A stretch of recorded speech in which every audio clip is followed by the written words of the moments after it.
Ladies and gentlemen, good morning. The award ceremony of the Honoris degree in Clinical and Health Psychology for His Holiness Tenzin Gyatso is about to begin. The award ceremony will start with the greetings from our rector, Professor Paloma Karela. Professor Angelo Gemignani, President of the Master Program in Clinical and Health Psychology, will then announce the reasons for awarding the Honours degree to His Holiness Tenzin Gyatso. Amy Cohen Varela, President of Mind and Life Europe, will then present the recognition speech for His Holiness Tenzin Gyatso. The rector will then award the Honours degree in Clinical and Health Psychology to His Holiness Tenzin Gyatso. Then His Holiness will give a lecture. Let's now listen to our rector, Professor Paolo Mancarella's speech.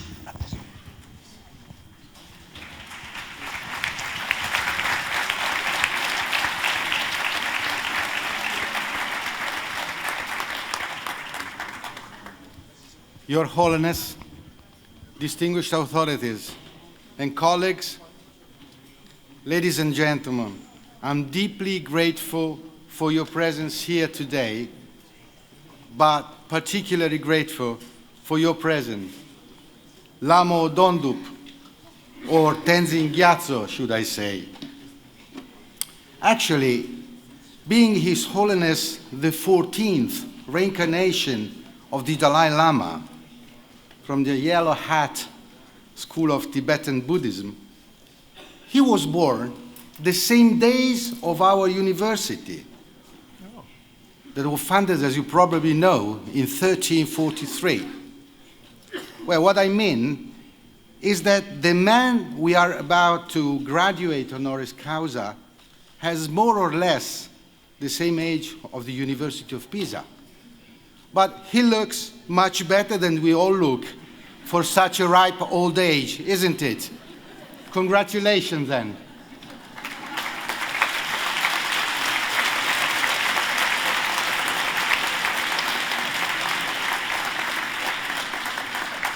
Moreover, keeping up with amazing and striking coincidence, the 21st of September is the day the United Nations declared as the International Day of Peace. And right today, we have here a Nobel Peace Prize. In addition to all this, the University of Pisa was the first in Italy to launch a bachelor and master degree in peace studies. It seems like fortune, with its inscrutable design, has extremely good reasons to invoke. I was reading up about the centuries-old path that brought him right to this point, and I couldn't avoid to be fascinated by this tradition and culture so far, and different from ours, a tradition and a culture that even lately had to face the history assaults. I would like to mention, by the way of example, what the previous Dalai Lama explained in his will and testament. He had to die as soon as possible in order to be able to come back in time and be ready for the terrible upheavals that Tibet and Buddhism were soon about to face with, upheavals that promptly occurred. But his presence here today goes beyond this. Tenzin Gyatso has no more a political role since some years ago he quit the title of head of government. He's here as a deeply committed mind-science scholar who aims to link the age-old wisdom of his culture with the latest scientific findings. His complete embracing this non-dogmatic vision, which we really appreciate, brings him to state, Should the science ever conflict with one of our beliefs, we will critically reconsider it, and if necessary, change it. The sort of thought that appears logical and rational to a Western world observer has always been the key of his rigorous and relevant research. For this reason, after the proposal of the Department of Surgical, Medical, and Molecular Pathology and Critical Care Medicine, the Academic Senate of our university resolved upon the awarding of the honorary degree in Clinical and Health Psychology to His Holiness, the Dalai Lama. Our free university traditionally awards honorary degrees to outstanding personalities in their specific scientific fields, regardless of any other consideration. In this particular case, we recognize the fundamental contribution he gave to all the psychology disciplinary fields.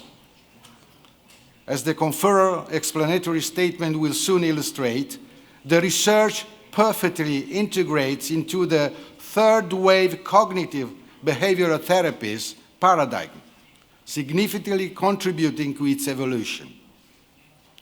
It's now time to start our ceremony, but let me last greet the Lama Tsongkhapa Institute that in Pomaya, the very heart of our province, hosts the major European Buddhist community. We had the chance to meet in the past few months while preparing this event. Their genuine and effective cooperation made our intention a reality. Thank you. Thank you to you all.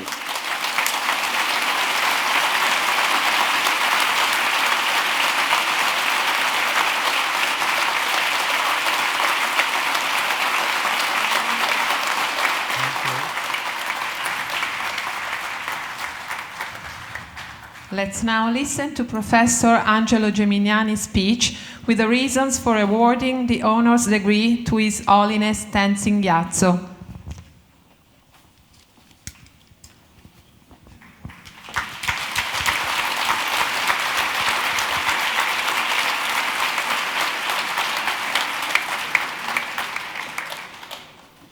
His Holiness, Magnifico Rettore, dear colleagues, dear friends.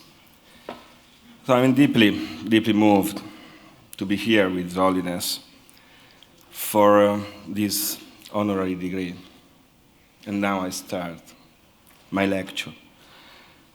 Tenzin Gyatso, the 14th Dalai Lama, is considered the most eminent spiritual guide of the Tibetan tradition of Mahayana Buddhism. Born July 6 in 1935 in Takster, a Tibetan village, he began his training at the age of 6, and at the age of 23, he received the academic qualification of Geshe-la Rampa, the highest level of education of the Gelug School of Tibetan Buddhism, founded by Lama Tsongkhapa. Up to now, he received a great number of awards and honorary degrees and doctorates in recognition of his message, promoting peace and non-violence, universal responsibility, and the compassion, harmony among religions, and the ongoing dialogue between science and spirituality. He received the Nobel Peace Prize in 1989. The attention of the Dalai Lama is not only directed to the outer world, but also to the inner world of the human being, to the inner life of the mind. In one of his most famous statements, he said, "We can never obtain peace in the outer world until we make peace with ourselves." The concept of inner peace is the complete opposite of inner psychic conflict, and therefore of a clinical dimension of anxiety and fear, depressed mood and dissociation. The quest for reaching inner peace through mindfulness and compassion, which can be understood as directly derived from Buddhism, form the basis for the Dalai Lama's work in psychology. The contribution that Dalai Lama has made to Western scientific psychology and to discipline related to it are exceptionally great. The curriculum vitae studiorum in psychology with Dalai Lama is characterized by 11 books and a great number of scientific interventions covering almost all disciplines of psychology, particularly general psychology, psychobiology, psychophysiology, social psychology, and clinical psychology.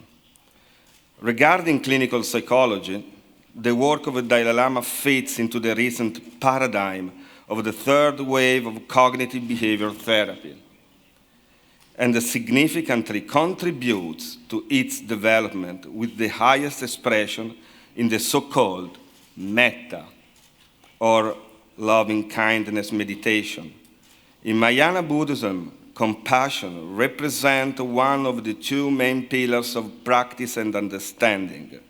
Together with wisdom, compassion without wisdom cannot exist, nor can wisdom without compassion. The theoretical study and the practice of compassion are based on the awareness of the truth of the middle way, the overcoming of the two extremes, the extreme of intrinsic existence and the extreme of nothingness. All phenomena, being empty of independent existence, are not non-existent, but they only exist in a relationship with something else.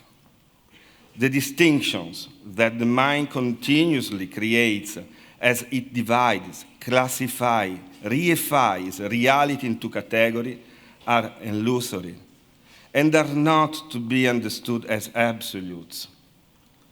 An intrinsically existent ego is equally illusory because there is no such thing as an ego that exists independently and separately from the rest of existence. Mahayana Buddhism does not reach detachment from feelings and experiences, but founds compassion on the correct comprehension of causality and of reality of interdependence between phenomena. The development and practice of compassion in everyday life, vigorously promoted by the Dalai Lama, are not to be understood as a postulate or a religious path for the faithful, but instead as a real training of the mind, crucial for the healthy psychophysical and the relational development of the individual within society. By changing the way that individuals approach the states of mind, overreactions to thought contents are reduced, the ability to self-regulate personal emotions is increased, and even the symptoms of a number of pathologies are diminished at level both psychic and somatic.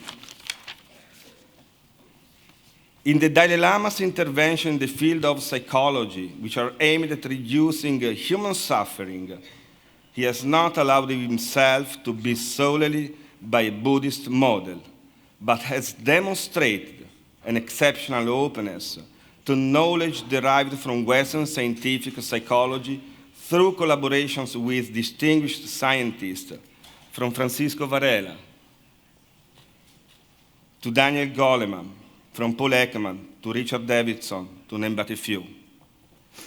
The highest expression of thoughts of the Dalai Lama promoting the interaction between the concept of mind in the ancient Eastern sciences and the Western scientific model of consciousness is realized in his collaboration with the Emory University of Atlanta and with the Institution of the Mind and Life, aimed at providing a Western scientific basis with a third-person approach to discoveries made by Buddhist science, whose experimental model is phenomenological and first-person in nature.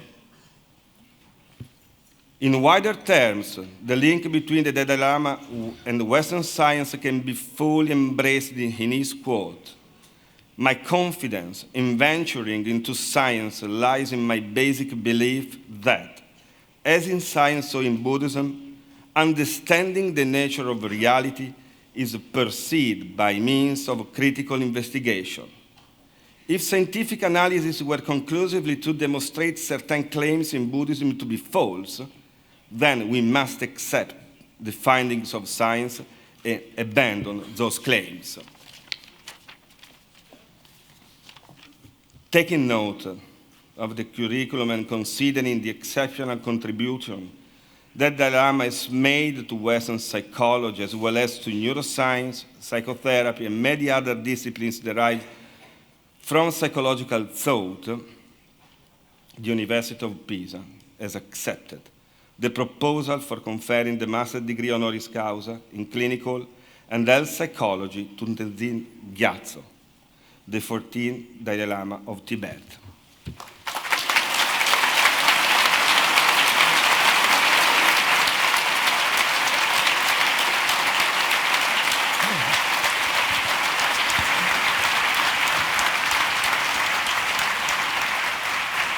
Thank you. What to do?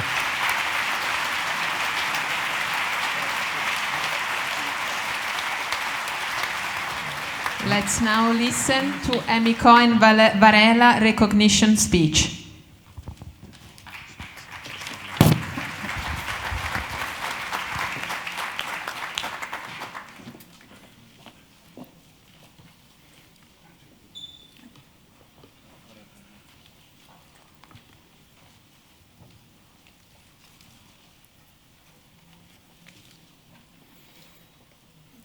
We are here to honor an incisive, intrepid, and indefatigable explorer of human reality. Recognized as the 14th Dalai Lama at the age of 2 years, His Holiness's destiny was to be the spiritual and temporal leader of the land of Tibet. Historical circumstance turned all that on its head, and instead he was called upon to encounter realities that few of us are called upon to confront. His autobiographical accounts of this complex coming of age are a testimony to his integration of knowledge acquired through Buddhist practice and scholarship with the practical know-how acquired during his initiation into world politics and the convolutions of power relations. This integration of the spiritual and the practical is exemplary of the Buddhist approach to reality, which sees wisdom that has passed the test of direct experience and analytic reasoning as the key to uprooting the ignorance that causes human suffering. But intelligence alone, in the absence of the cultivation of our ethical potentialities, of our inner values, can be used in destructive ways, as His Holiness so often reminds us. His long path from his birthplace in a country village in the province of Amdo to the Patala Palace, and then to 60 years of exile in Dharamsala, India, and all over the world, reveals the power of equanimity. Reveals the power of equanimity and compassion as the only solution in which conflicts and violence may be dissolved. During those years, he tells us, my most reliable friend was my inner quality of compassion. This fearless and joyful compassionate stance has made him a respected and beloved moral leader throughout the world. Those of us like myself who have had the good fortune to share time with him are disarmed by the sense of closeness one immediately feels in his presence. His very way of being teaches us that compassion is friendship, closeness, always personal, always intimate. His is a compassion that acknowledges our common humanity, and as such, comes to touch you in a place that you may never even have known was within you. His welcoming is a powerful teaching in unconditional hospitality. And through this hospitality, without reserve, this exile has made of the entire world a home. For His Holiness, an indispensable practical correlate of compassion is dialogue. Over the last 6 decades, he has worked tirelessly, writing books that have become highly influential, traveling the world to speak and to meet people, both the great actors of our political and spiritual worlds, as well as ordinary people, and teaching to promote dialogue as an antidote to conflict, cycles of violence, human rights abuse, and the mistreatment of the environment. Creating bridges through dialogue is not a quick and straightforward process. It is not a clear series of steps like a logical demonstration. His Holiness has urged us to understand that to participate in a true dialogue, you must bring to it the whole of yourself, your intuitions, your understandings, your experiences. And if your partner does the same, you must expect that building a bridge may be slow, difficult, even threatening at times, and that bridge may turn out to be incomplete or provisional. But dialogue is not meant to be definitive. Its essence is in its dynamical and open nature, which is a necessary condition for something really new to emerge from it. And the active ingredient in the production of something radically new is personal commitment, absolute presence through compassion and friendship. A dear friendship that I was fortunate to witness was one between His Holiness and my late husband, Francisco Varela, cognitive scientist. His Holiness had been interested in Western science from a very young age, but his understanding of it was then limited by his strictly Buddhist training. Francisco liked to tell the story of one of their first encounters that took place in the 1980s in Paris, where His Holiness was invited to speak in front of the French National Assembly. The discussion between him and Francisco concerning brain physiology and the mind was so passionately engaged that His Holiness's entourage had to pull him away so that he'd make it to the National Assembly in time for his speech. They agreed that this incipient dialogue should continue, and thus was born the first Mind and Life dialogue, aptly called Gentle Bridges, in reference to the care and respect necessary to inaugurate a true dialogue between the Western and the Buddhist traditions for investigating the nature of reality. From this first dialogue emerged the Mind and Life Institute, and more recently, Mind and Life Europe. Both are dedicated to joining in dialogue two powerful investigatory systems. Western science, the currently dominant paradigm for the investigation of physical reality, and Buddhist psychology and philosophy, which take mind, inner reality, as their privileged object of inquiry. Social benefit was the aspiration that motivated the conversation between these two formidable methodologies. His Holiness's conviction about the benefits of the path and what he calls his curious skepticism have been the driving force for 3 decades of Mind and Life dialogues. During this time together, we have deepened our understanding of mind and mental practices and instated the experiential dimension, the personal dimension, long neglected in mainstream science, at the very heart of scientific theory and methodology. I have observed the workings of these dialogues, and I like to think of the community of diverse and rigorous thinkers His Holiness has fostered as a kind of communal mind dedicated to cultivating compassion through scientific inquiry. We feel blessed that in some small way we have been able to support his great mission.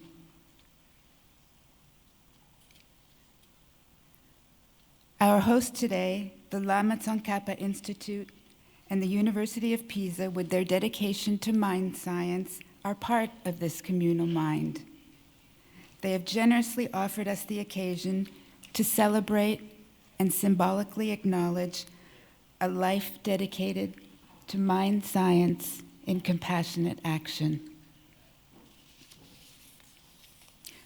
For this, I thank them and extend my warmest congratulations to His Holiness, the Dalai Lama.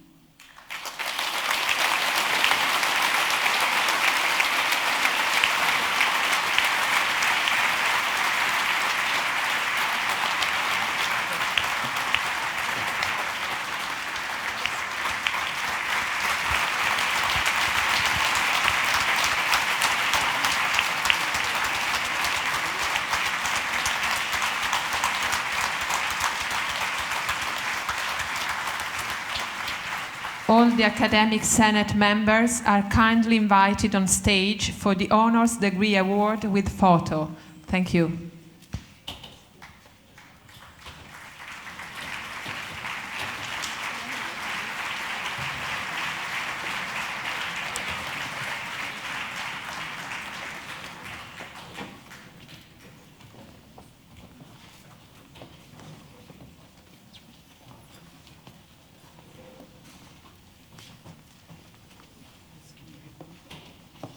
I think better. Come front. I think, yeah. The rector will now award His Holiness Tenzin Gyatso with the Honoris Degree in Clinical and Health Psychology.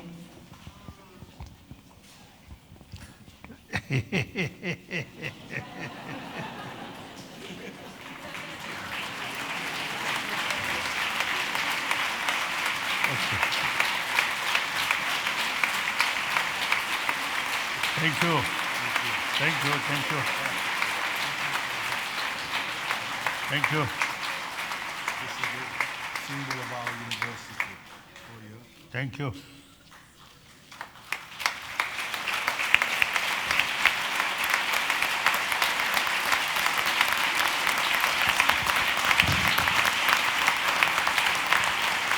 Thank you.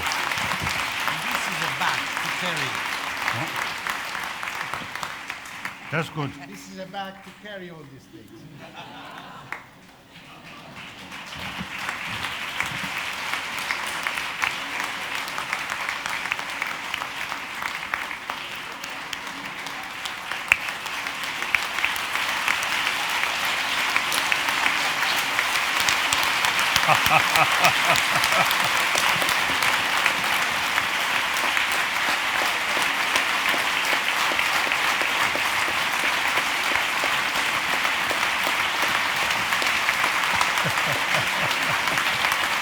Thank you.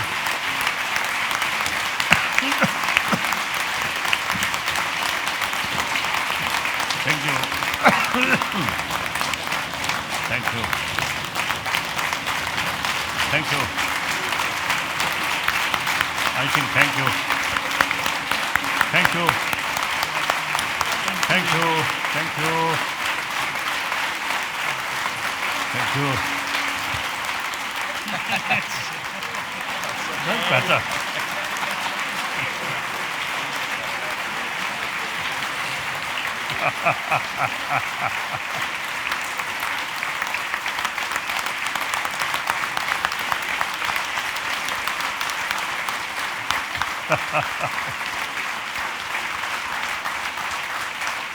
Thank you. Thank you. It's a pleasure. Thank you.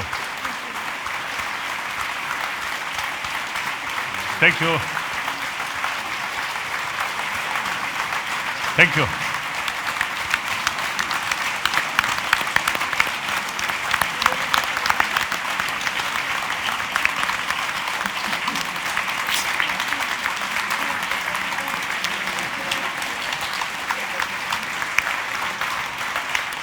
Thank you.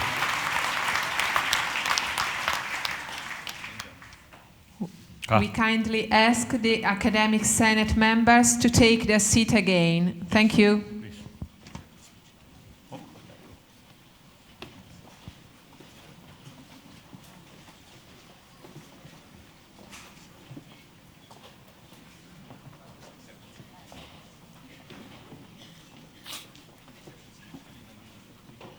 Good.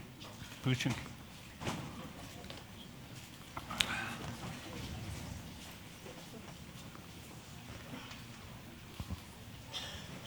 Sit down. Let's now listen to His Holiness Tenzin Gyatso lecture.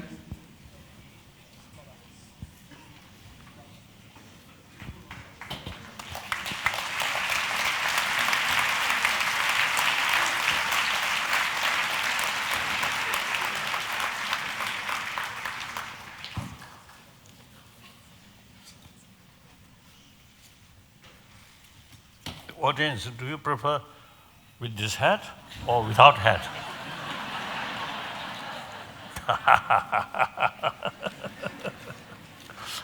Okay. Respected scholars or elder brothers, sisters, and then rest of brothers and sisters. Indeed, I feel great honor to receive this because of honors of honorary degree.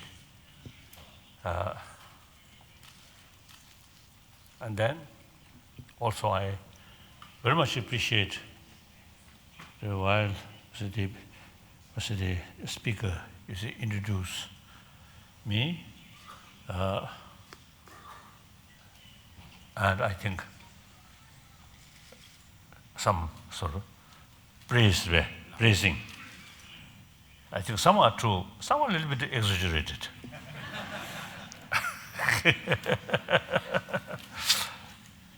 In any way, I always consider and also expressing I'm one of the 7 billion human beings.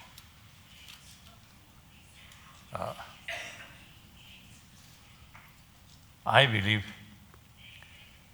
the sense of oneness of 7 billion human beings is something very relevant to today's world. A lot of problem, you see, due to too much sort of division, we and they, like that. So, my commitment, promotion of sense of oneness of humanity, that's related with my own practice. In Buddhism, of course, all major world traditions carry message of love. I think all those major religious traditions, I think never created division.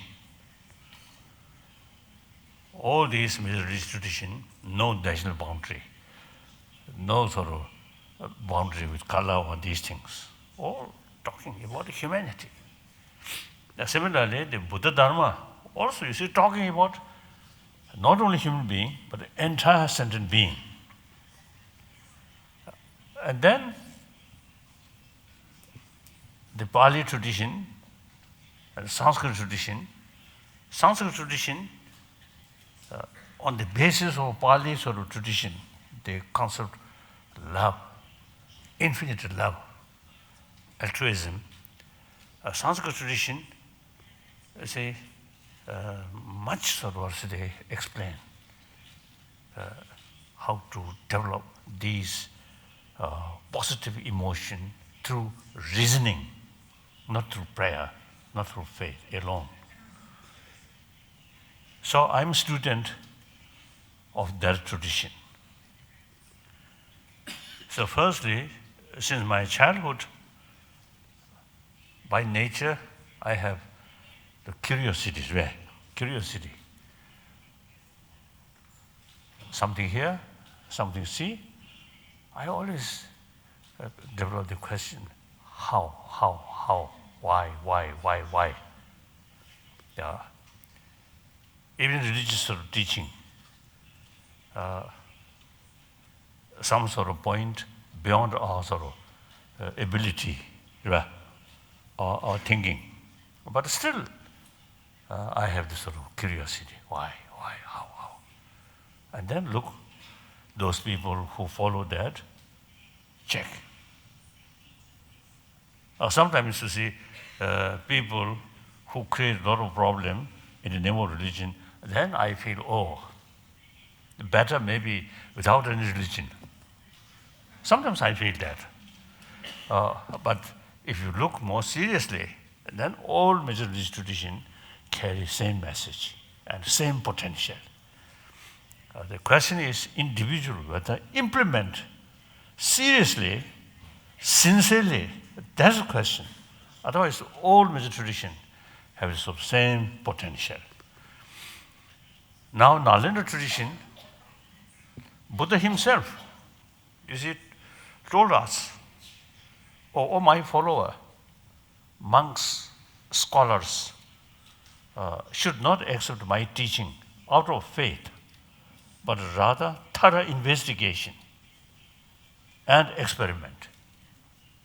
So sometimes I feel Buddha Shakyamuni, one aspect, of course, to Buddhist, of course, the founder of Buddhism. One aspect, that person is great thinker, great philosopher. And quantum physics also, you see, he mentioned the concept of quantum physics. Then one aspect of Buddha is he has his reasons, experiment, investigation, and experiment, not faith. So looking from that aspect, Buddha, I also consider as an ancient Indian scientist. So in any way, you see, as a student of Nalanda tradition, the student of Nagarjuna and Dignath and Chandakirti, Dharmakirti. You see, they are sort of explanation. Always use reason. And then also, you see, Nagarjuna and also the Chandakirti, some Buddha's own teaching rejected.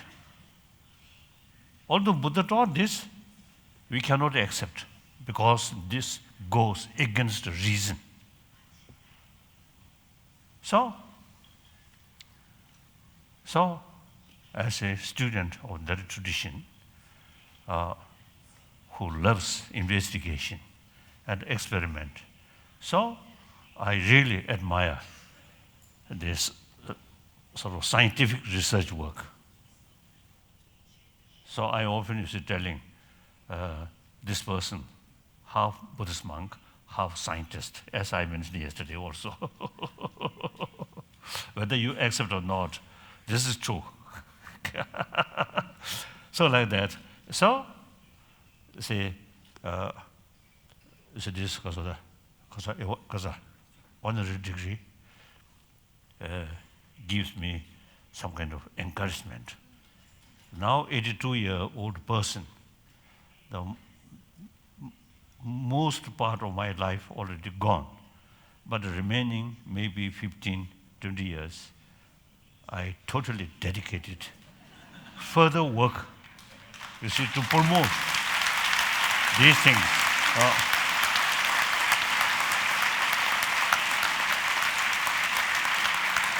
Thank you. So,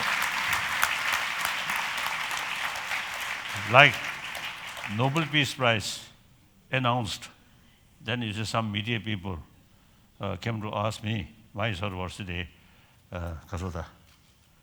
feeling. Then I told, I'm just a simple Buddhist monk, no more, no less. But I do feel the Nobel sort of prize is some kind of recognition about my sort of the contribution, little contribution for peace, like that. So similarly, you see this also the award, degree. Certainly, you see, I can't remember how many sort of degrees were, honor degrees. I can't remember, but now this is one edition. Thank you. So I remember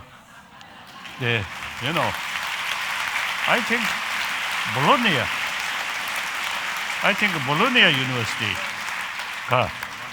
Bologna University, you see, there was a tradition is to put one ring.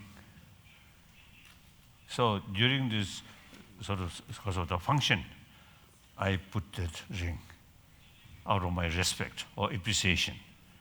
But actually, Buddhist monk not allowed to wear ring. So that I remember. And then also now, frankly speaking, a Buddhist monk is not allowed to wear black robe. Oh, but this is exception.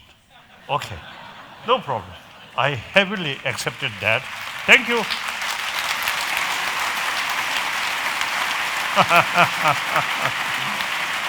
Thank you.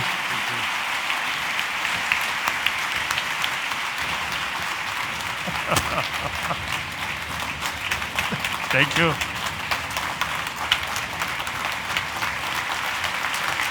Thank you, thank you, thank you. Thank you, thank you.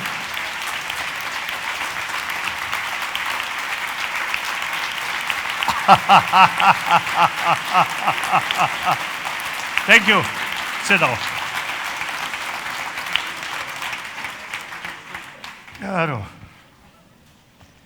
The award ceremony ends here. Thank you very much to everybody, and especially to His Holiness Tenzin Gyatso. That's her. Okay. Okay. We will start again in 2 minutes. Okay? Okay. A little break. Thank you. Thousands of generations of this, we are the offspring of those who saw more truly, so we can be confident that we see reality as it is. That's the argument, and it seems pretty reasonable. It's even in the textbooks. Vision is useful because it's so accurate. So it's an evolutionary argument. The argument is from evolution. Accurate perceptions, true perceptions, are more fit. They make you more fit. Is this true? Is this correct from evolutionary theory? Well, first, a couple examples of real animals. In the outback of Australia, there's a beetle, the jewel beetle. It's dimpled, glossy, and brown. The females are flightless. The males fly, looking, of course, for females. When he finds an eligible female, he alights and mates. In the outback, there's another species, Homo sapiens. The males of that species like full beer bottles. They're not interested in empty beer bottles, and they toss them into the outback. It turns out that those bottles are dimpled, glossy, and just the right shade of brown to get the excitement of these beetles. The male beetles flocked all over the bottles trying to mate, and the species almost went extinct. They had to change the bottles to save the beetles. It's the classic case of the male leaving the female for the bottle. So the male beetles had found females for hundreds of thousands of years.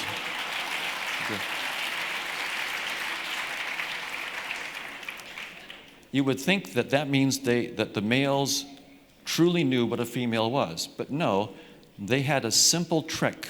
A female is anything dimpled, glossy, and brown. The bigger, the better.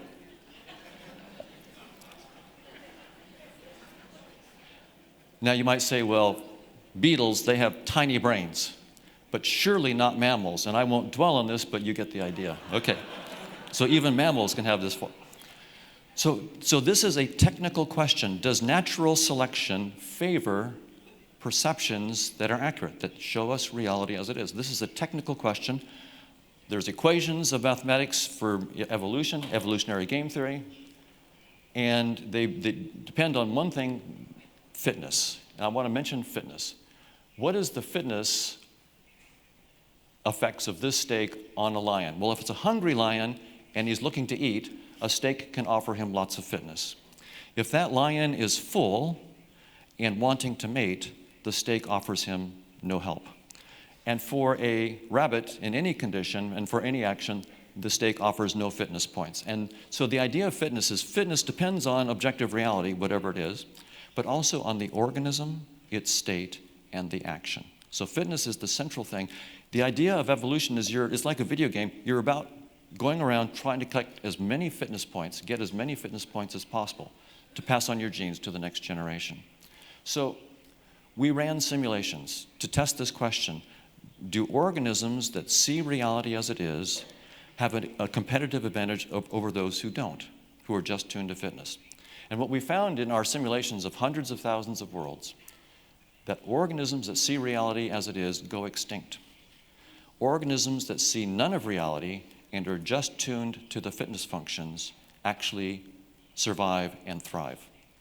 And then we just now, Chetan Prakash and I, have a theorem, and the theorem actually now goes beyond the simulations. It's a theorem of evolution.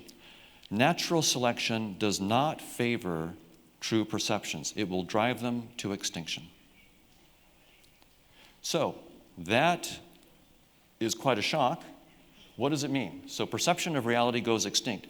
If an organism happened to have true perceptions, natural selection would drive it to extinction. So how can we understand perceptions that aren't true? How can our perceptions be useful if they're not true? I have a metaphor. The user interface, the desktop interface. Suppose you're writing an email and the icon for your email is blue, rectangular, and in the lower right corner of your desktop. Does that mean that the email itself in your computer is blue, rectangular, and in the middle or on the edge of your computer? Of course not. Anybody who thought that misunderstands the point of the interface. The interface is not there to show you the truth of the computer, the diodes, resistors, voltages, and magnetic fields. Anybody who thought that misunderstands the point of the interface. It's not there to show you the truth. It's there to hide the truth and to give you eye candy that lets you do what you need to do without knowing the truth. And so that's what evolution has done for us. Space and time, as you perceive them, are your desktop. Physical objects, tables, chairs, apples, are simply icons in the desktop. And none of it is there to resemble the truth. It's there to hide the truth and to guide adaptive action to keep you alive. There's some objections. Hoffman, if you think that train coming down the track is just an icon of your desktop interface, why don't you step in front of it?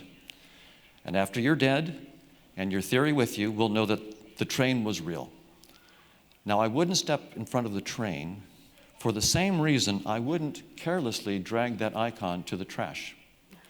Not because I take the icon literally. The file is not blue or rectangular. But I do take it seriously. If I drag that icon to the trash, I could lose a lot of work. And that's the point. Evolution has shaped us with perceptions to keep us alive. We have to take them seriously. But that does not mean that we're entitled to take them literally. That's the mistake we've made. We must take them seriously, but we cannot take them literally. Another objection. The physicists have told us that train is really not solid and hard. It's mostly empty space with lots of little atoms running around. So they've already told us that we don't see reality as it is. So there's nothing new here. But I'm saying something more. It's like the physicists were saying, I know that the pixels, that the desktop itself is not the truth, but if I get out a magnifying glass and I look really close, I can see little pixels, and that's the truth. Well, no, you're still on the desktop. And that's what space and time, and the atoms in space and time, they're still in the desktop. So I'm saying something far more outrageous than the physicists have said. Finally, we all see the train. And because we all agree that we see the train, therefore the train must be real. But remember, we all say that we see a cube. But we all know that we construct that cube. There's no real cube up there. The reason we all see a cube is because we all have the same kind of interface. We construct our perceptions the same way. That's why we agree. So the fact that we agree doesn't mean that we see the truth. It just means that we construct our interface the same way. So we thought that perception is a window on reality as it is, but if our senses evolved by natural selection, then the probability of that is precisely 0. Instead, our perceptions of space and time are like a 3-dimensional desktop, and physical objects are like the icons in that 3-dimensional desktop. It's not there to show us the truth, it's there to hide the truth, including the truth about causal interactions. What is space? I'll just mention that I think that it's a error-correcting code for fitness. Space is very different than what you might think. If I asked you how much information could you store inside of a volleyball, you might be able to, for example, stick a terabyte hard drive in there, and maybe 2 terabytes. How much information could you stick into that volume of space if you really got to the ultimate limit? It turns out Stephen Hawking answered that question, and the answer is it doesn't depend on the volume. The amount of information you can stick in space depends only on the surface area, not on the volumes. So that means that, for example, if I have a big sphere, I can pack 6 smaller spheres in it, and I can actually store more information in the 6 smaller spheres than in the big sphere. And then I can do that again, take each of those 6 smaller spheres and put 6 smaller spheres inside of that, and keep doing that until the volume is basically 0, and I get more and more information that I can store. That's the nature of space. So space is not what we think it is. It's really just a framework that we create to represent information that we need to stay alive. It's not the truth. It's not an objective truth, nor are any of the physical objects in space. So we used to think that the Earth is flat because it looks that way, and we were wrong. And now we think that space and time and physical objects are the truth, that that's the objective reality. And we're wrong. So when I open my eyes and I have an experience that I describe as a red tomato a meter away, I am interacting with some reality. But that reality is not a red tomato, and it's not in space and time. So that's why I have digital rain here, just to say it's something else. I don't know, at this point I won't say what I think it is. Similarly, when I have an experience I describe as a lion, again, I'm interacting with reality, but that reality is not a lion. It's nothing like a lion. And here's the key. When I have an experience that I describe as a brain or neurons, again, I'm interacting with reality, but that reality is not a brain and it's not neurons. Those are just the symbols that I create to hide the truth, but not to show me the truth. So what that means then is that space-time is doomed. Physical objects are doomed. This is actually a quote from Nima Arkani Hamed, a physicist. Space-time is doomed. There's no such thing as space-time, fundamentally, in the actual underlying description of the laws of physics. That's very startling, because what physics is supposed to be about is describing things as they happen in space and time. So if there's no space-time, it's not clear what physics is about. So space-time is just our desktop. It's not an objective reality, and the physical objects in space and time are not. That includes neurons. So that means that space-time is doomed, physical objects are doomed as part of objective reality, and then what's critical here, neural causality is doomed. The reason that we can't get a theory about how brains cause conscious experiences is because brains have no causal powers. Neurons have no causal powers. Neurons are simply the symbols that we use when we look inside of brains. But they're hiding the truth, just like the icon, the blue rectangular icon on your desktop. It hides the truth and gives you eye candy. Neurons are the eye candy that we see when we look inside of brains through microscopes. They're not showing us the truth. They're showing us reality as seen through our lens, through our interface. And that's why we've not been able to get a scientific theory of how consciousness could come from the brain. It doesn't, because the brain can't cause anything. And so with that, I'll stop and allow questions. Thank you very much.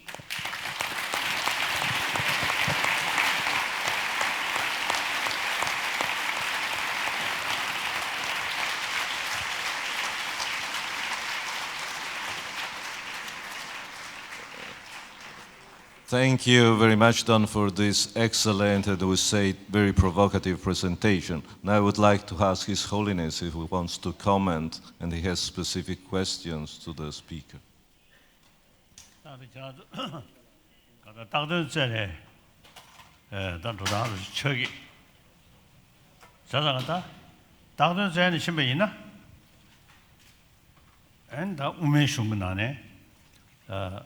전쟁원에 주고 요 말했으니까 다 제거래.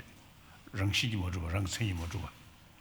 자자가 우머리 지처에 책임이 껴. 수중고 민심칠 나가야네 민심모.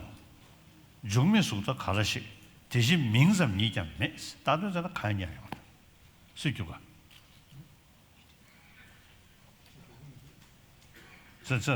Hello. So here we have a case of. No, microphone. 싱글와, 싱글와. 수중어부 민심칠 나가야네 민심모. 그래. 나가서야 토레 깍선 거 되는 시험이요. 토레 거 니하면도 봐. 자자가 각자 토레 거 니하면 비두산에 토레 깍선 게 나가디에 민심모도 니하여 말이지. 중미수도 가르시. 중어든 중주 니체니 나는 요 숙다 다르사도 차지 간다 중주를 알아 다 중주지 중어를 깨버려 중어도 봐봐 봤다잖아 중어산 중어추 중어면 중어롱선 샤트야 야말 자 드네인데 유 중어 딱든자는 이주면 인도산에 델레 깨면 중주로 딱든자냐 말이지 대다라 난가다 속다 저 사말로 딱든자는 이해면 인도산에 민쟁이 취해되면은 민대야 야말이지 아니 야고도가 As Nagarjuna stated very clearly about how the things and events come into being and how they are existed. And in here, he clearly stated, going through the different stages of the things and events, starting from the form, and when it analyzed the origins of the form, then according to the Indo-Tibetan Buddhist tradition, the origins of the forms are traced back to the 5 elements. And again, if you analyze what are those 5 elements, then again you will not, you are unable to pinpoint what are those 5 elements.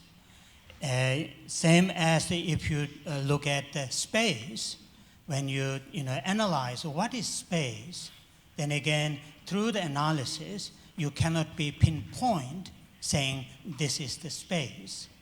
So in that way, all things and events that we see, that we experience, they all are merely sort of our mental projection, mentally constructed, and merely sort of our conceptual labels on the things and events, other than if you start to search what's there as a form, what's there as a space, what's there as a fundamental building blocks of the forms, you will not find anything to be point your finger saying this is the form, this is the space, this is the person who experienced the form, person who perceives the space, Therefore, it is the same, the experiencer and what is to be experienced both cannot be found if you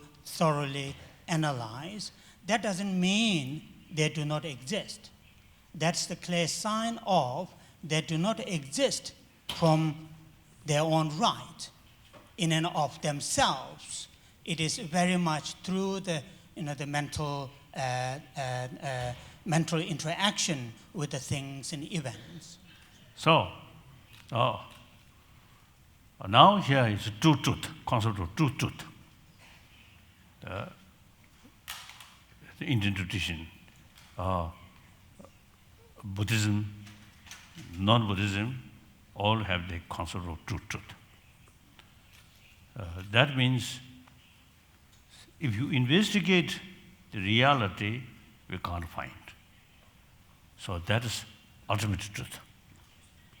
Another, without investigate deeper level, just see there are things. Nobody can deny these things. Like one Tibetan scholar or great practitioner, he expressed that from the ultimate truth viewpoint, nothing there. But if your finger touch fire, it will burn. Although investigate, we cannot find fire. We cannot find a finger. We cannot find a burn. But it is true if you touch. Oh, like that. So that's the kind of combination truth, combination truth. I think many scientists, are not content the appearances. So trying to know deeper. They halam tandamla jere sort of chegdwadi. It seems the modern scientists, when they analyze, not satisfying what we see and what we feel, but when they start to analyze it further, it seems to me you are sort of going towards from the Buddhist point of view, you are going through, your analysis is going through the ultimate reality. Oh yeah. Then that dinda. Shiva ko shayunizane rangi shibsago ngai tingmundu wada porto chache. Ina kanda chirama peji shiva name imbiyo. Dodeba inji shiva namche shigiyori. So shiva namche shiduzane halam ji yugi namba tatopki 대단 대인 남전을 아니 시바디야 게임이지. 지난 dindu 인도 하람 치료 취지 통 인담 다르게 통 인담에 다 상담도가 간다 치료 유기 넘버 따도기 아니 나는 시단 시행이잖아요. 아주 미 숙통스로잖아요. 숙이 넘버 미리 데블로데 지도가 rum샤치. 뒤통데 뭐도 크게 통을 해 말했을 게 차도. Among the Buddhist philosophical schools of thought, the Vaibhashika school, and among them there are also other Buddhist philosophical schools, there are different views. The technical term is used. When the consciousness perceives its object, whether it perceives its object with the aspect or without the aspect. And one of the philosophical thought, they say, without the aspect. Without the aspect, it means when your eye consciousness see its object, it is not seeing or it is not perceiving the actual object, the shapes and colors. It has some within the eye consciousness. It has some eye organ. Eye organ. Oh, eye organ. Retina. Within the eye retina, there's some kind of similar aspect of the real object that is perceived by the eye consciousness. Oh, that is the nyogdachikdiri. Omvishiva dizute tomitsikiyori. Yilu di tokbalzi kate kasaji kasade. Kato ta tokbe rikti 도미기 유기 내주 가려고 차상 통된 소리지. 이내다 예법정에디 똑배간 이류간 주고마도 온비시베간 주고 말해. 자상가 온비시베 도미제 그 유기 나바 가려고 수차. 다 뒤나네 그게 뿌리로 친 직징에디 이루 똑배간 주고 그래. 다 똑바 세전에 그 튕진 나오실래도. And according to the Indo-Tibetan Buddhist understanding about the mind, it is divided into saying the sense consciousnesses and the mental consciousnesses.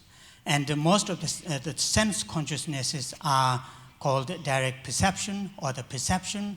And when they perceive the object, they perceive the object as it is. But it cannot sort of, so that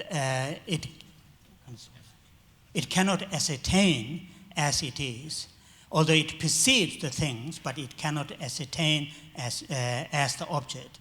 What the ascertainment is done mainly through the conceptual level. The conceptual level go through the through the process, then pinpoint the things, what is, what it isn't. So that is through the conceptual level.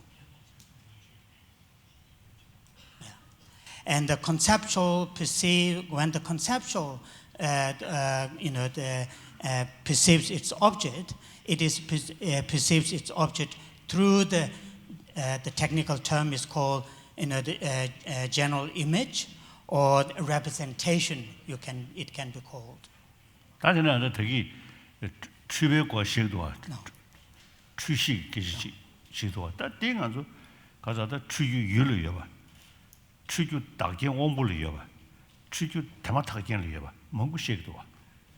An earlier speaker talked about misunderstanding or misperception of our the perceptions or the perceptions. And according to the Indo-Tibetan Buddhist understanding about the misconception or misperceptions, there are several different causes. One, it can be because of the object, what is perceived may trick your perception. Therefore, you misperceive the things. Or another cause can be your sense organ may not be in the right form, therefore it tricks to perceive the things in what you call the wrong way. So perceiving its object, misperceiving its object, there might be many other causes, not just there can be many causes. And also the one of the causes is called immediate condition. Immediate condition is when the consciousness to come into function, there are three conditions. Out of the three conditions, one of the conditions is called immediate condition. That immediate condition is the immediate preceding consciousness, one of the immediate preceding consciousness. If that one of the immediate preceding consciousness has some kind of mistaken element, that may also cause the present consciousness or present perception may perceive its object mistakenly. So, it's quite useful, you see, to Kasoda. Yes, study, comparatively study. It is good. So just I felt like that. And the shibe mo sung korba. And also, 지 들을래베 그도네 아니 계심보다 계심은 많이 비추었어 니체. 나 계심을 시도자네 아니 즉 치숙 즉체. 나 뇽삼 세리삼 기타 입도 가도 매댕에기 시바 직샤. 나한테네 그 수도 시바 두 삼월로 계시 직두기 하래. 그 직비 단위를 메다와래. 메다와서야지 요래다. 다 메다와 수르에서 속 말해. 시바르에서 말해. 근데 인도 아니 데민두지사 직샤체. 아다 기지 직배等于了 숙시에 되면 두시선 숙시에 것도와 어다 디리 14살이야. And in order to understand the consciousness or the mind, according to the Indo-Tibetan Buddhist understanding, when it is when they studied the things and events, and the things and events are divided into two categories. One is called compounded or impermanence category. One is non-compounded or permanent phenomena. Now we are looking at in the first category, the impermanent or compounded phenomena. Again, they divided in. They see there are three different categories. One is just the matters, the external matters, and also another one is just mere experience, just bare experience. And the third category is, like the impermanence, which is not form, impermanence in the sense of momentariness, momentarily changing, which is also not form. It is also neither the consciousness. So there are three types of categories within the compounded or within the impermanence, the phenomena category. So it seems now useful also to 14의 대생파 천이 자야 돼. 당연히 샤르기 남샤, 제질로이 남샤. 다 제질로 샤르시 제르츠. 다 드르도 14의 더 It is extremely helpful if we thoroughly sort of study, thoroughly analyze. For example, in the Indo-Tibetan Buddhist tradition, talk about, what are the objects to be, perceived by the consciousness, and what are the consciousness themselves, which perceives the objects, and how the consciousness perceives, its objects. So there are these kind of detailed studying, detailed understanding would be extremely helpful. 하나 가서 대비직 써야 하다. 체력군주사 될 써야 해. And 총두 써야 하다. 총두. And here, led by His Holiness, compile like a compound. 체력군주. Compendium. One a book, put together, mind and science and some of the basic.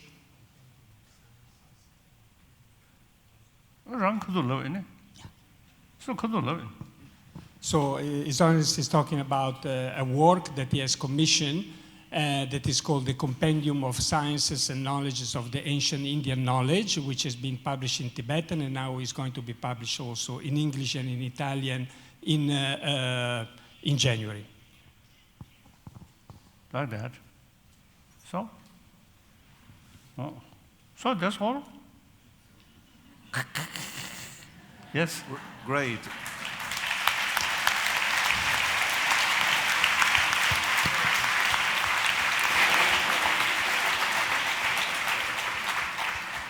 Thank you. I'll make a couple comments from the science side. One is that it has been thought that evolution goes against Buddhism because evolution assumed a pre-existing physical reality, and they thought that evolution would entail that space and time and physical objects are real, contrary to Buddhism. And what I'm saying is it's a theorem.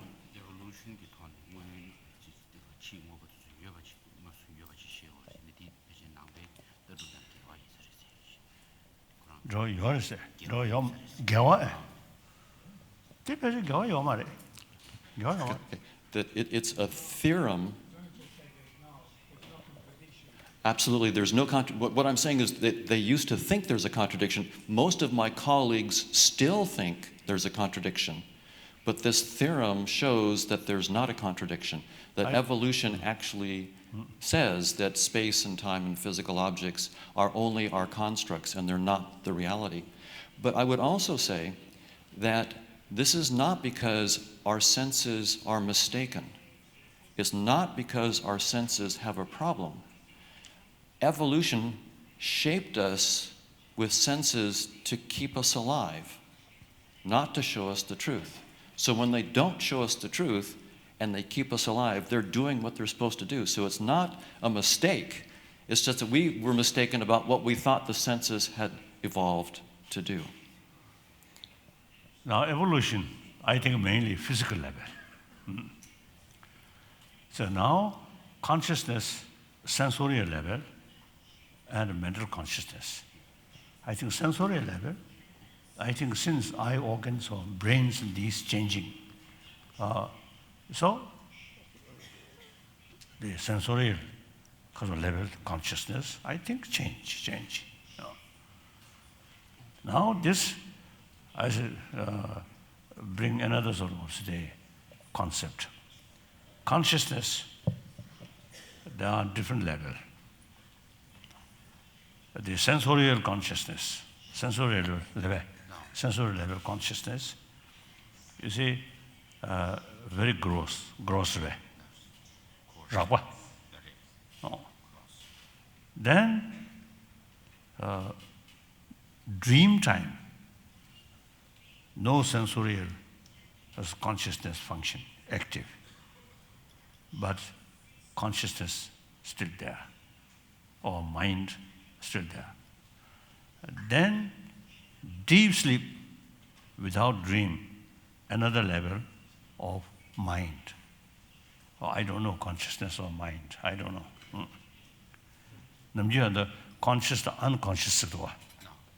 I think from our viewpoint, during unconscious, there are still deeper mind there. So because of the continuation of the mind, no matter grosser, subtle, because of that continuation of that more subtle level, so there's sometimes memory, someone faint. But memory about past come because of the develop, because the continuation of the mind or subtle level, even unconscious level. So then more subtle mind occur when we die. All, I say, the sensorial mind eventually died because brain die. As soon as heart beating stop, blood circulation stop, so then brain dead. But still, now actually there are sort of cases, last, I think, a few decades in India, clinically dead. But the physical condition still remain fresh, including my own tutor. Next 13 days remain very fresh. Then another great scholar and great practitioner. Next almost 3 weeks, physical remain very fresh. So since you see, such things you see happen, so during our sort of meeting with scientists, some scientists now showing interest. So then eventually they arranged on simple equipment that person clinically, as a doctor check, now dead. So clinically dead, but body remain very fresh. So some simple equipment put on their head, like that. So actually, some scientists now actually carrying some kind of, because of the more research work about that kind of thing. So therefore, the scientists say, brain dead, So the difficult to explain. The body remains very fresh. So then the Buddhist psychology say grosser level of consciousness or mind which entirely depend on brain, that part dead, no longer. But more subtle level of mind still there. So next few days, next few weeks remain like that. Then as soon as the subtle, innermost subtle level, mind depart from this body, then immediately the smell and some liquid come, like that. So that also now some scientists actually you see carrying some research work about that. So this shows there is still some mysterious thing not yet explored by scientists or brain specialists like that. One practitioner, in New Zealand, one occasion I reached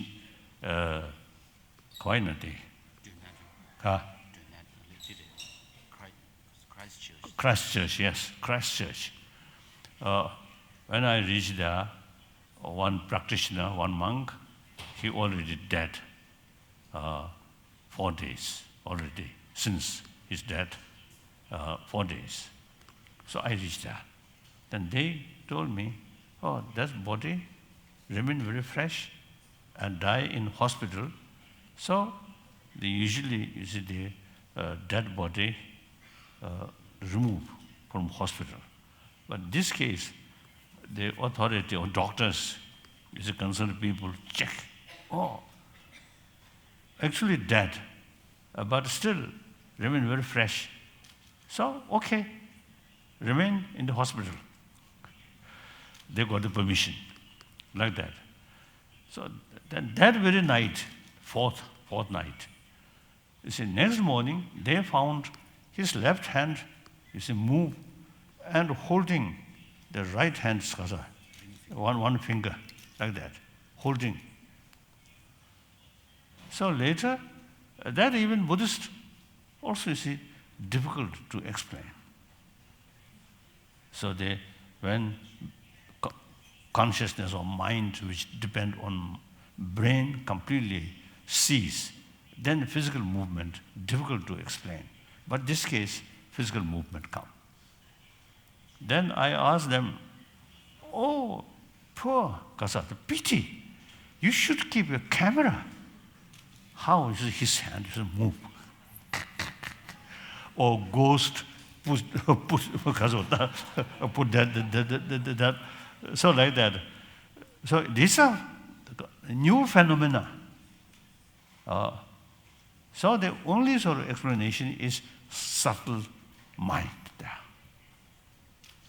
So so these things happen. So now we need some American scientists already sort of engage investigation about these things. So I think next, I think a few years or few decades, I think we may find some answer, some explanation these things. So we already have full cooperation with Kasoda scientists or scientists like that. Then some occasion in Tibet, some practitioner, you see, bring to sort of stay one place to sort of class sort of struggle. So with Chinese security personnel, and that monk brought to another place for class struggle, or because of the criticism, right? Like that. So on the road, when they are moving, that monk, you see, he want a few moments rest. Then the security personnel allowed him, okay. Then he meditate. Then the practice of pause,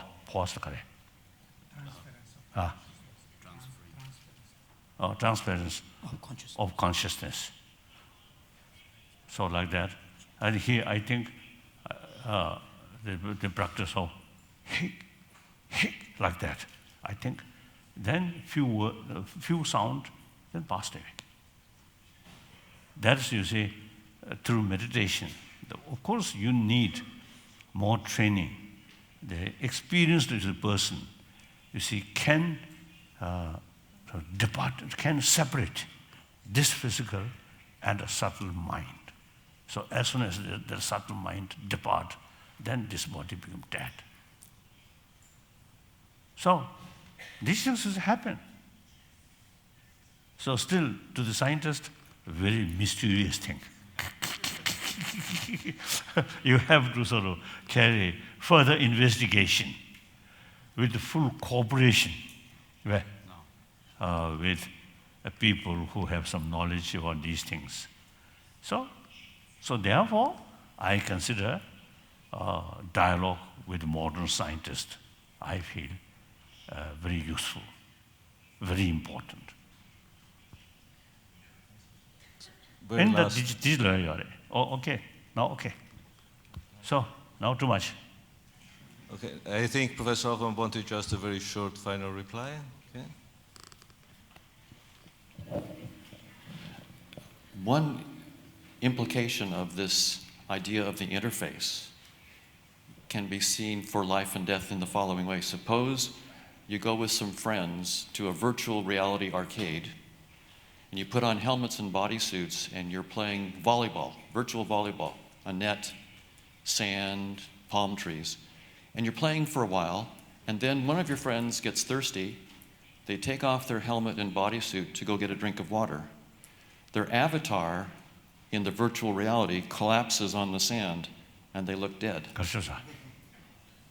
But in fact, they're not dead. They just stepped out of the interface.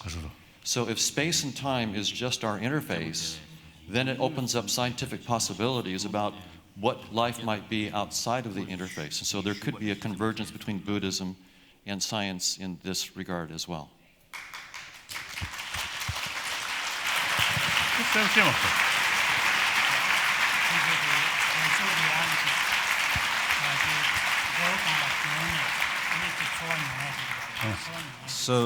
So thank you very much. I think we had a beautiful example of a fruitful interaction, I would say a dialectic interaction between the Western scientific approach and the Indian and the Buddhist approach to reality in general and to mind in particular. I would also like to thank Your Holiness for actually introducing the next presentation, which will be really related to the themes of consciousness, unconsciousness, near-death experiences by Stephen Laurea, who is the director of the Coma Center. Unfortunately, he could not be here physically today, but I understand we have a video, we have a connection, so we will be able to appreciate his contribution through this video. Oh, I see. Consciousness and the severely damaged brain. What can science tell us about reality? Well, it's very difficult to define matter, life, consciousness, and historically, these were the field of the different religions and philosophers. And now I think that the science of consciousness has truly began, and we can verify our hypothesis. So rather than believing in one or the other god or holy book, as illustrated here in this very old Book of the Dead, where we see an Egyptian god weighing the heart, deciding whether or not you will enter the afterlife. I would rather prefer the scientific method, where we verify our hypothesis. And here I show Louis Pasteur, one of the godfathers of modern scientific methodology. And he also could refute the hypothesis of some vital force creating life.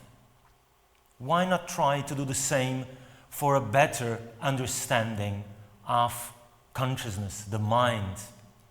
Where again, it was one of those pioneers in the Renaissance, Andreas Vesalius, who challenged the old beliefs postulated by the philosophers, and he wanted to confront this with what he could see with his own eyes, and he was cutting in pieces bodies, noticing that all the nerves concentrated in this organ in the brain. So, proposing that this brain probably played a very important role in what created our sensations, our thoughts and emotions. But we had to wait several hundred years before Cajal could actually go and look inside that brain to see the building blocks, the neurons. And what is typical about these brain cells, different from any other cell in your body, is that they're very highly connected. You see here one of his early drawings of these synapses. And there's tens of thousands of connections for each neuron. So that makes it of a tremendous complexity. And we can now actually peer into the living, thinking brain. Show you here an image of magnetic resonance imaging looking at the function of the brain. And one can try to go and read out these thoughts. But I think we also, as a scientist, need to be very cautious, because we're not measuring truly thoughts or consciousness. And so sometimes this can be a Pinocchio. It can lie to us as a so-called image of the mind, whereas it's a very imprecise, a very indirect measure.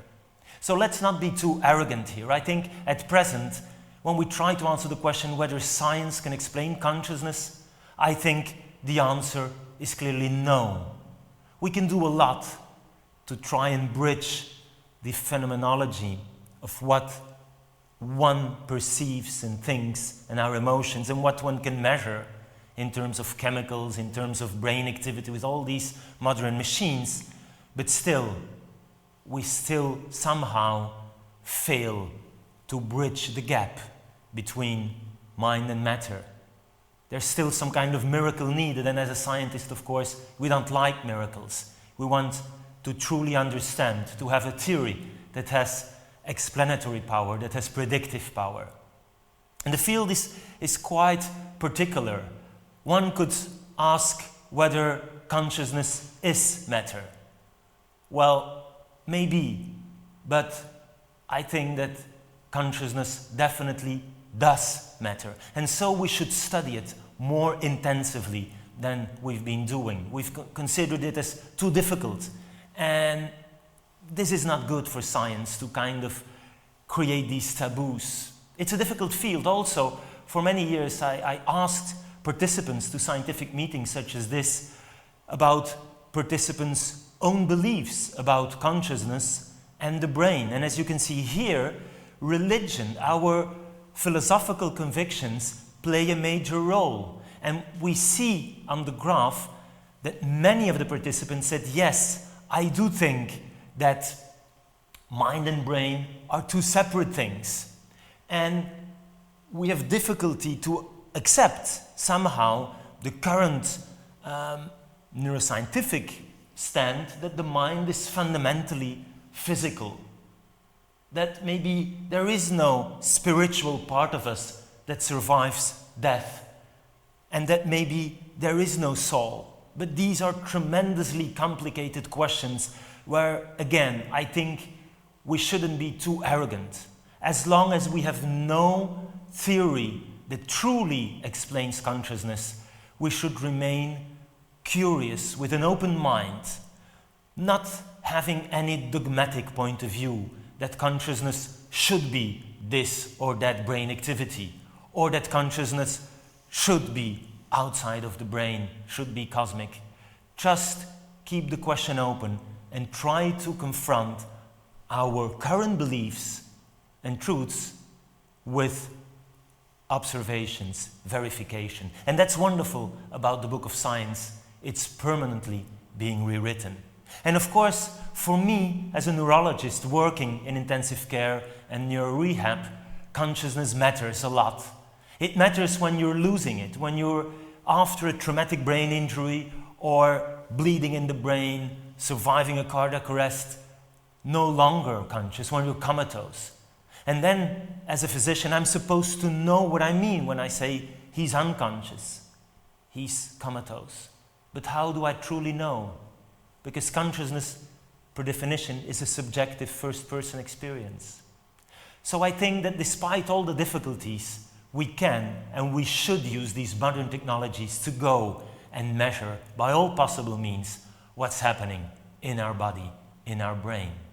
And so despite the fact that we have no definition that is accepted by everyone about what consciousness is, in our hospitals we have an operational definition. It's actually tremendously simple. Basically it says that for you to be conscious about what I'm saying right now, you first of all need to be aroused. You need to be awake. This is needed for you to have a mental representation of your environment and of yourself, what we call external and internal awareness. And I like this definition because consciousness here is what you lose every night when you fall asleep. It's also what we see in pharmacological coma or when anesthesiologists make you unconscious, giving you different drugs. You will fall asleep and you will lose consciousness. And since the 70s, we know that there's this very particular dissociation between the two, where we can have patients who survive a very severe injury to the brain, and one day, after classically a couple of weeks, they will awaken, open the eyes, but yet show no behavioral sign of awareness. All the movements we see are considered reflexes. It's tremendously strange to have someone sitting in front of you, like you right now, eyes wide open, yet considered mind wide shut. And it's also a very difficult diagnosis where we have shown, and others, that very often some of these patients are actually what we now call minimally conscious, or maybe we should say minimally responsive, because our bedside measure of arousal is very simple. Eyes wide open. When you never open the eyes, even when I stimulate you, you're considered comatose. Awareness we measure simply by asking the patient to do something, like squeeze my hand. And if he doesn't, we consider him as non-responsive, so-called vegetative.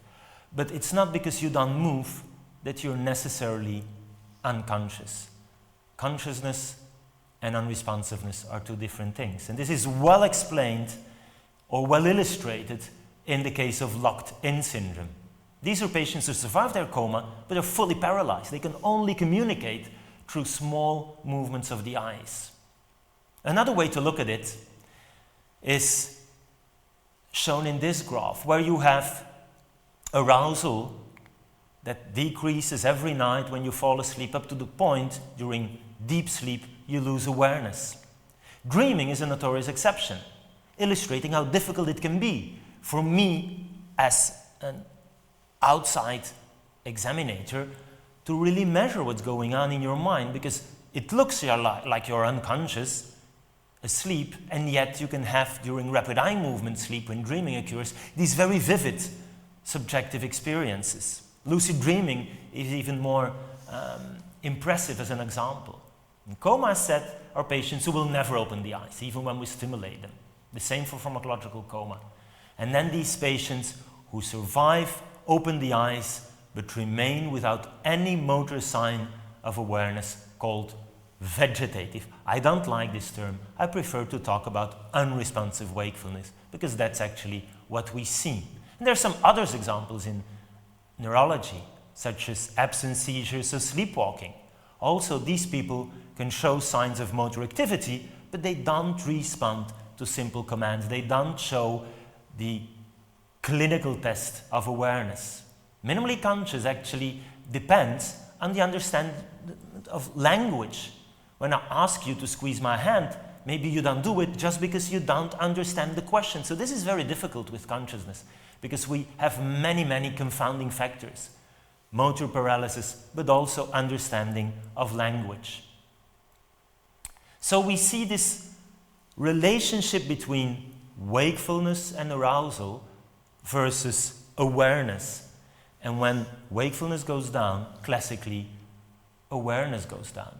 Now I would like to propose to again reduce the complexity of what we call awareness. And again, this is 50 shades of gray. This is not all or nothing. You can be more or less aware of your environment. This is sensory, perceptual awareness of what you see right now. And then inner awareness.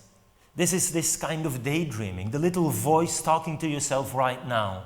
And during this talk, I would like to show you evidence that we know that in your body, in your brain, there is a network, the awareness network. Actually, there's two. In red, you see the external awareness network that's critical for you to perceive your outside world. It's not just a small region, it's widespread in both hemispheres. And then in blue, you have this internal awareness network that is critical when you are daydreaming, having this mental imagery. The little voice talking to yourself. Of course, this is also very active when we're dreaming, when we're in hypnotic state or meditating. And this is exactly what we're doing at the university and the University Hospital in Liège with the GIGA consciousness thematic unit, where basically we try to understand pathological modifications of consciousness, coma and related states, the injured brain. Next, the anesthesia lab, looking the effect of drugs, making you lose consciousness or making you hallucinate. And then the third lab looks at hypnosis, meditation, these physiological modifications of the different awareness states. And by all possible means, the machines now will help us to measure what's happening in the brain of a person who has this or the other subjective experience. And this permits us to bridge that gap. And historically, one of the first questions we asked was whether consciousness was just anywhere in the brain or whether there was a specific network. And so we used positron emission tomography and we injected radioactive sugar. So your brain right now is very active, okay? It's using a lot of energy. Actually, it's the organ with the most energy use of your whole body. And we can see this, okay? This in red, yellow, a lot of sugar is used now inside your brain. We've reason to believe that you need a brain to be conscious. And when your brain is dead, you are dead. These are the so-called brain dead criteria we have since the 1950s. When you see something like this, which is basically the empty skull sign, here there's no sugar that is used by any of these billions of neurons. It's just the skin surrounding the skull that's still showing some activity. So clearly, to the best of our current knowledge, this image of brain dead is just not compatible with any subjective experience, and no single patient with this criteria has ever recovered consciousness. And when you go to sleep tonight, in dreamless deep sleep, your brain activity will be very low, about half of normal values. And then during early days in the morning, you will maybe dream. And in REM sleep, we see a much higher activity, actually nearly as high as it is right now. And when anesthesiologists make you lose consciousness with different drugs, again, when we do PET imaging, we see a massive global reduction in overall brain activity. And when we stop the drug, consciousness returns and overall brain activity returns to 100%. Now, patients in coma, or so-called vegetative state, I call them unresponsive, again show a massive decrease. But when they recover, and this was a big surprise when we started this in the 90s, they don't recover activity to a full 100% overall in the brain. In other words, the study of coma and related state have shown that you don't need your whole brain to be consciously aware of yourself and your environment. There is a specific network, and that you can see here. These areas shown in orange and yellow are the awareness networks, external and internal, and they will be systematically damaged when you're comatose, when you're vegetative unresponsive. What we see here on the image is that patients with epilepsy, with absent seizures will also show a decrease in this network. You can see it in blue, studied with functional MRI. When they have complex partial seizures, where they still can move but they are unaware of themselves and the environment, again, shown in green, this global front and back network goes down in overall activity. And the same during sleepwalking, as shown here in yellow in a single case report, because it's not easy to study. So we've reason to believe that in your brain there's these two consciousness networks, and we've actually shown that they're permanently in interaction. Actually, their activity we can measure with fMRI, and then we can ask the healthy volunteer what he was thinking just when we measure the person's brain activity.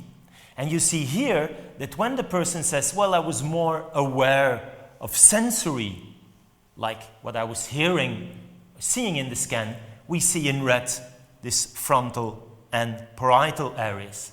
When they tell us, I was like talking to myself in this internal awareness condition, you see when they have higher scores on internal awareness, doing mental imagery, daydreaming, for example, it's this in blue midline internal awareness network.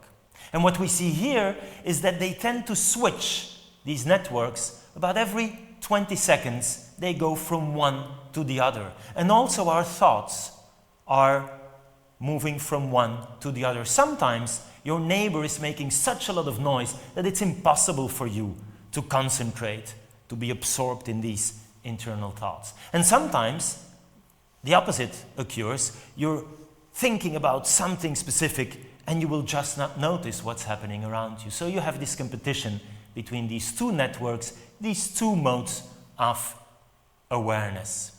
And we can, of course, modify them.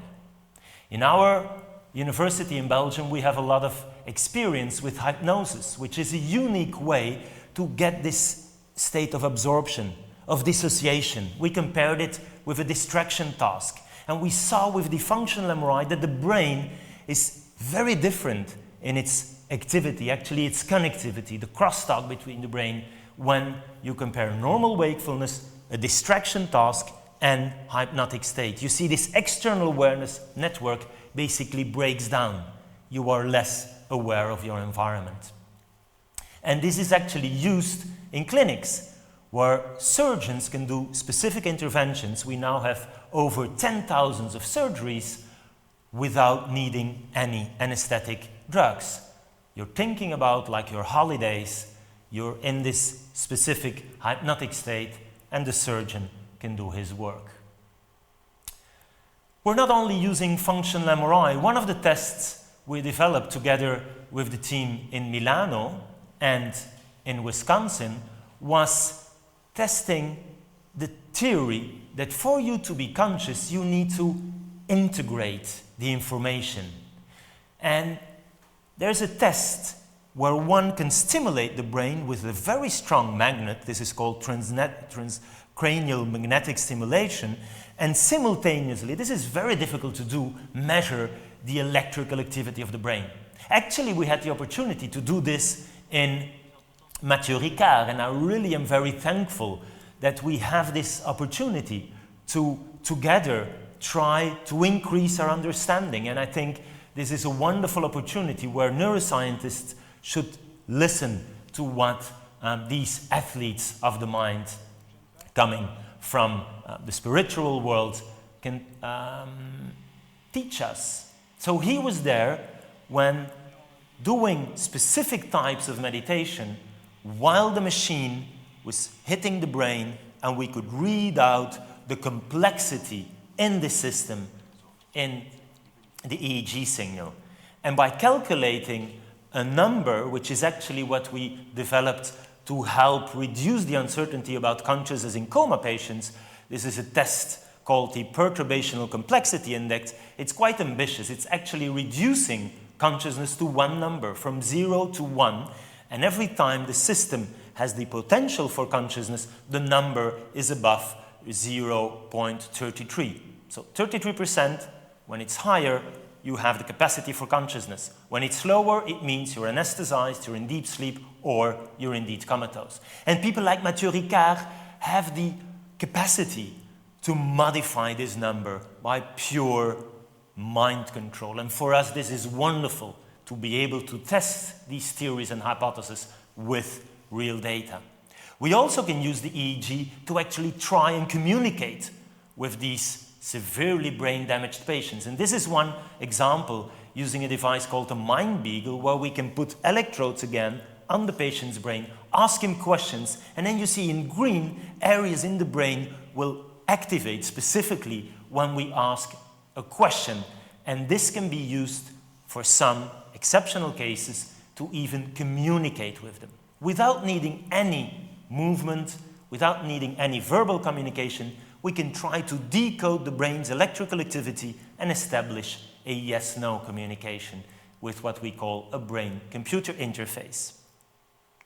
We can also, of course, measure with functional MRI the brain's activity, because the brain, it can't help it. It's always thinking, it's always making a mental representation of itself and or the environment. And so, of course, this is very useful then to try and measure this activity, we call the default mode activity of the brain, in patients with severe traumatic or other brain damage. One example you see here is a patient who had a lesion after a stroke. He looked comatose, but when we went into the MRI, we saw these yellow blobs. We saw this internal awareness network being very, very active. In other words, he was not. He was in a pseudo-coma. In reality, he was in this famous locked-in syndrome, just unable to express behaviorally that he had thoughts and feelings. So this is very important, interesting. It is permitting us to predict patients who will or not recover. We're actually also using music, because that's a very emotionally attention-grabbing stimulus, and it increases the connectivity in this network, and this is now used clinically in patients at the University Hospital of Liège who come from the intensive care. And finally, of course, we want to help them. And so knowing which connections in the brain, you see here these red arrows, which are disconnected when you're unconscious after a bleeding or stroke or traumatic brain injury, and they recovered when patients recovered. And this is between the gray matter, here the frontal areas, and a specific deep part of the brain called the thalamus. And we could identify which part of the thalamus, and that permitted the electrical stimulation. We're putting electrodes. This was done by Nicholas Schiff in New York, and it significantly improved consciousness in a patient with a very severe traumatic brain injury, as you can see here on the figure. But of course, it's a surgery with all the risks involved. So in Liège, we've been developing quite extensively what we call non-invasive electrical stimulation. And you see here in yellow the areas of the brain that we try to stimulate simply by putting 2 electrodes, the front of the head, and every day we'll stimulate these patients for 20 minutes. And several controlled clinical trials have shown now that this, for some, improves their condition.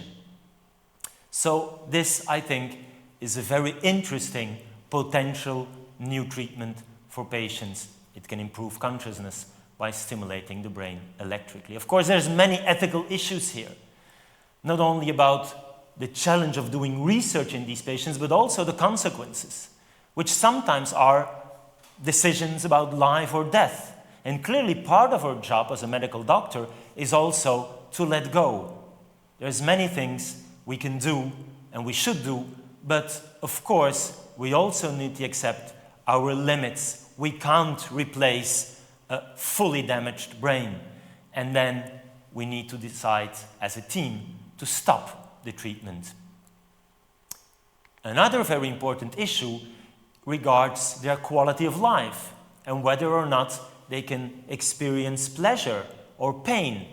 So one of our older studies looked at the brain activity and more precisely these awareness networks, specifically when patients experienced painful stimuli. And what was seen is that those who were minimally conscious, so by definition they can't tell you I feel pain, but their brain scans do tell you they very probably do. And so results like this show us we should systematically give painkillers to patients who survive their coma. And there's one last issue I would like to discuss with you when talking about the problem of the neuroscience of the mind, of consciousness, and this is patients who are comatose and fully recover, later telling us about their wonderful experience, the so-called near-death experience. We now have over 1,500 of these testimonies, and again, I think that science has not taken this seriously enough. We need more science to, first of all, listen to these exceptional stories. And this is what we did with different colleagues in the team, showing that it's not simply caused by a lack of oxygen. We looked at patients who had a near-death experience after a cardiac arrest when there is a lack of oxygen to the brain, compared to other causes, a trauma, a bleeding, or maybe for some, no life-threatening event whatsoever. And it seems that the content of their experience was very similar. And now we continue these projects to try and understand actually what's going on. Is it truly a proof of life after death, of consciousness, independent of any brain activity? Well, so far, there's no evidence for that hypothesis. But again, as long as we don't fully understand consciousness, we need to approach this with an open mind, avoiding any dogmatic position that posits it must be like this or that. So I would propose what I call scientific agnosticism regarding the study of consciousness. We should try to bridge the phenomenology of the experience with biological markers. And I've shown you some evidence with all these different machines that with the current understanding, there seems to be two awareness networks. One for external sensory perception, what you see and feel, and another of internal awareness, you see there in blue. And what is critical is the interaction. These thousands of billions of brain connections are all the time changing their activity. And that's actually very frustrating because at present, I don't truly have a machine that permits me to say what's going on in this terribly complex system that is the human brain. So we need not to be too arrogant and I think increase our research efforts trying to understand what is probably the biggest problem of all, understanding consciousness. I thank you for your attention. I thank the team. And again, I apologize for not being able to be there with you discussing this tremendously exciting matter. Thank you.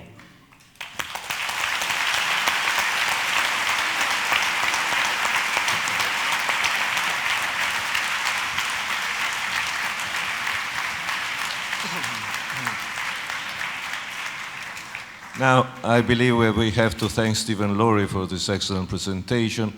As he said, perhaps not about the deep nature of consciousness, but on the neural correlates of consciousness. Unfortunately, as he said, we cannot interact with him right now. He will be online this afternoon, I believe, and I hope, well, we can certainly have His Holiness's comments on this. I think basically, this explanation is about the sensorial sort of consciousness, which depend on brain. The more mysterious thing is mental level, not depend on because of the brain. Now that's more complicated. I want to share one sort of story. One former Tibetan government official, one monk official. Once he told me his mother, one day the mother told him, now I'm going to sleep next 1 week, so don't disturb my body. Then what happened? The mother lay down, sleep. Looks sleeping. Of course, at that time, there's no such scientific sort of missions. if we have available these missions, then I think quite interesting. After 1 week, mother awakened. Then last 1 week, her dream body separated from the body and visit different place.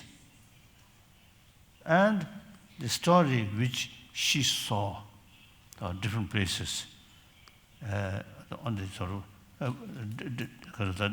that week.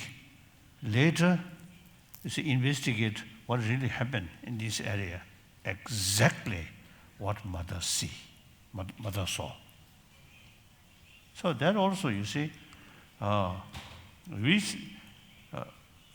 in our practice, you see, during dream, certain sort of practice, through that way, you can develop sort of special dream body. That special dream body can depart from this gross body, like that. So this also, I think one phenomena, hopefully someone have that kind of experience. Now not only is it just a story, but actually it's one happened. That so far I never met. So I think if something today someone have that kind of sort of the experience, then we can investigate like that. So the sensorial level consciousness, it is very easy, and judging because of the movement or the sort of different part of the brain, these things easily you can explain. But the mental level and because of the most difficult thing is deeper level of mind. Now that's as I already mentioned, like that. So this, I think, and then that presentation is made some religion shema sunge, kote, shesha swa. Oh, so now that I think the religion which developed in the Middle East and eventually reached Western world, mainly Judeo-Christian tradition, and then to some extent Muslim. All these religion, theistic religion, and just this one life, this created by God. And then in order to reach heaven, single-pointed faith towards God. By the way, doing more compassionate work, helping other people, serving other people, wonderful. Then in India, as I think mentioned yesterday, I think at least 3,000 years, it's a certain sort of so different religious traditions to develop. So this tradition, of course, among the Hindu, there are theistic religion also there. Meantime, they also believe life after life, but origin start by creator. So concept of creator there, but at the same time, concept of law of causality also mentioned there. Then Sankhya philosophy, there are two parts. Then Jain philosophy, then Buddhist philosophy, it's no concept of creator. so rather self-creation. So now, just to pray, or Buddha, or Mahavira, or these, not sufficient. You must sort of, you must practice, not just faith. So then, practice, in some extent, yoga practice, physical sort of exercise, but mainly training of mind. So automatically, you see, more explanation about mind or emotion automatically come. So to the West, it is better to follow your own traditional religion, Judeo-Christian tradition. No need of complicated philosophy. It's the same effect. Is a practice of love, forgiveness, these things. So, very good. Not talking about next life, the God either to bring to heaven or send to hell. That's up to God. We have not much sort of responsible, not much because of the choice, like that. Like that. So to some people, more sort of because of the symbols of comparatively more symbols of faith is more useful. I think even the Buddhist, among the Buddhists, some Chinese, and also the Tibetan, and the Japanese, and Korean, and Vietnamese, Sri Lanka, or Thailand, Burma, Cambodia, Laos. You see, many Buddhists, I think the actual sort of practice is something like the theistic religion. Oh, Buddha. All your future in the hands of Buddha. That's totally wrong. So therefore, even among the Buddhists, you see, so without knowing the whole system of Buddhist tradition, the Buddhist practice, then simply, you see, put more emphasis on faith. Buddha. So one time, I think quite often I'm mentioning, a few years ago, in Bihar capital, Patna, the chief minister constructed one Buddhist temple. And also, you see, he arranged some sort of class, or meditation class, or study class. So at the function, he invited me. I also there. He mentioned with Buddha's grace, or Buddha's blessing, his state become more prosperity. Then my turn. I mentioned, if your state of prosperity, you see, depend on Buddha's blessing, then Buddha 2,000 years ago already there. So these last several centuries, Buddha's blessing already there. So your state must be because of the prosperity. But not take place. So Buddha's blessing must go through able chief minister's hand, action. I told at that function. So everything you see depends on one's own action. That's the concept of karma. Karma means action. So everything depends on one's own karma, one's own action. The action, whether positive action or negative action, entirely depends on motivation. So training of mind automatically comes like that. So in any way, I never say, oh, Eastern religion is better than Middle East religion. I never say that. And I never try to propagate Buddhism in non-Buddhist country. It is better to keep your own traditional faith. As you change religion, sometimes create more confusion, not good. So better, single-pointed faith, God, God, God, better. Provided should be sincere. Kasa should be kasa. Jiksuyo. Or serious, sincere and serious. Then okay. Better.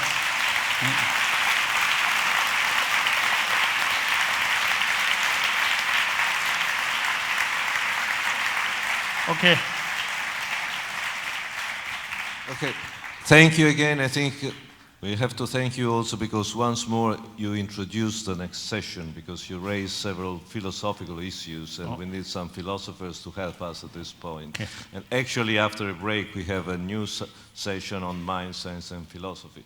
But just before the break I ask you to wait a second because the press office asked us for a minute for an announcement about the publication that was mentioned before.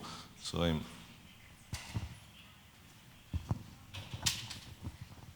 근데 지루지 수고로 나서 지루지 수고로 빼요 빼요.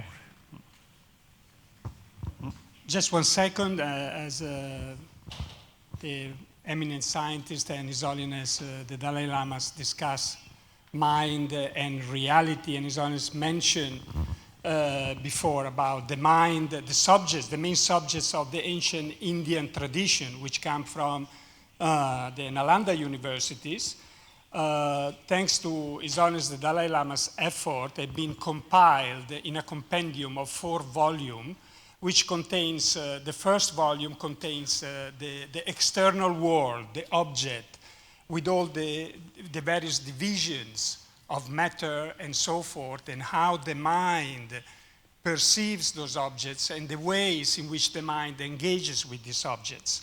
Then the second volume contains specifically the mind, mental factor, different states of mind, coarse, subtle, most subtle, all these sciences which come from the ancient India. So I'm happy to announce that first, a couple of years ago, the volumes were being published in Tibetan. Now, next year, probably in January, they will be launched the publication of the English translation, the Italian translation, and maybe some other European languages translation. And the second volume will follow probably in the middle of the next year. So I hope this awakens the interest of all the eminent scientists, the professors, and students. They are incredibly interested in these volumes. For many of us, this constitutes the main passage of wisdom culture from the ancient India to the Western world that is promoted by His Holiness the Dalai Lama and will hopefully benefit the many generations to come and the many researchers in the Western scientific fields across the world. So please, if your interest is awakened, stay tuned with Lama Tsongkhapa Institute and this wonderful university, and we will be able to reach you with this volume. Thank you very much. Thank you.